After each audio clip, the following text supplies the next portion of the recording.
Just at this moment, Alice felt a very curious sensation, which puzzled her a good deal until she made out what it was. She was beginning to grow larger again, and she thought at first she would get up and leave the court, but on second thoughts she decided to remain where she was as long as there was room for her.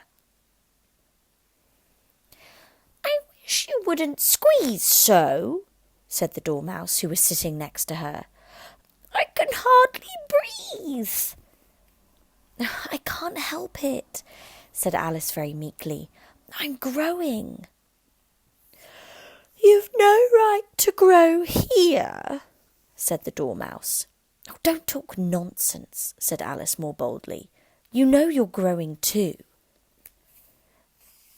"Yes, but I grow at a reasonable pace," said the Dormouse. "Not in that ridiculous fashion." And he got up very sulkily and crossed over to the other side of the court. All this time the Queen had never left off staring at the Hatter.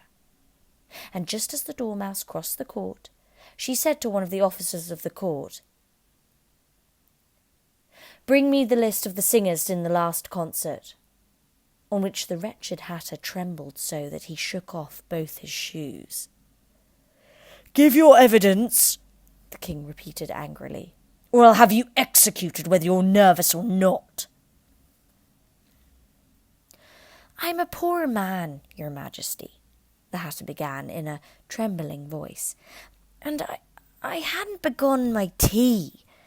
Not above a week or so, and what with the bread and butter getting so thin, and the twinkling of the tea—" "The twinkling of what?" said the King.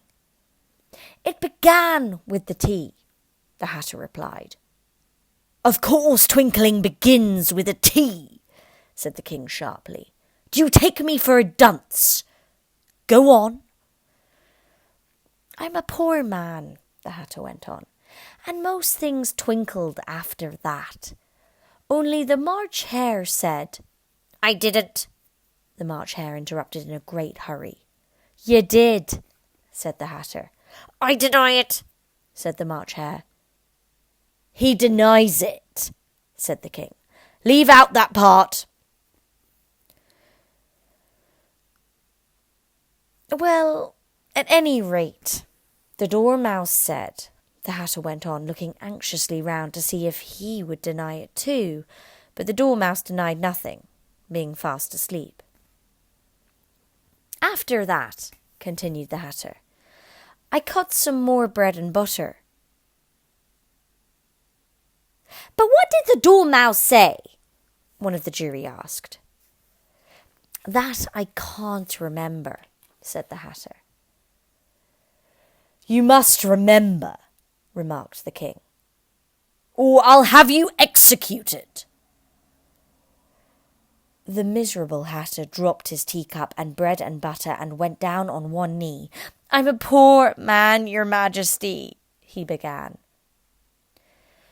"You're a very poor speaker," said the King. Here one of the guinea pigs cheered and was immediately suppressed by the officers of the court. "Hey!" As that is rather a hard word, I will just explain to you how it was done. They had a large canvas bag, which tied up at the mouth with strings. Into this they slipped the guinea pig head first, and then sat upon it. So, see if you can imagine how that must have been for the guinea pig. "I'm glad I've seen that done," thought Alice. "I've so often read in the newspapers at the end of trials. There was some attempt at applause which was immediately suppressed by the officers of the court. And I never understood what it meant till now. You see, that word, suppressed. "If that's all you know about it, you may stand down," continued the King. "I can't go no lower," said the Hatter. "I'm on the floor as it is." "Then you may sit down," the King replied. Here the other guinea pig cheered and was suppressed. Hey! Come, that finishes the guinea pigs, thought Alice. Now we shall get on better. I'd rather finish my tea, said the Hatter, with an anxious look at the Queen, who was reading the list of singers. You may go, said the King, and the Hatter hurriedly left the court, without even waiting to put on his shoes. And just take his head off outside, the Queen added to one of the officers, but the Hatter was out of sight before the officer could get to the door.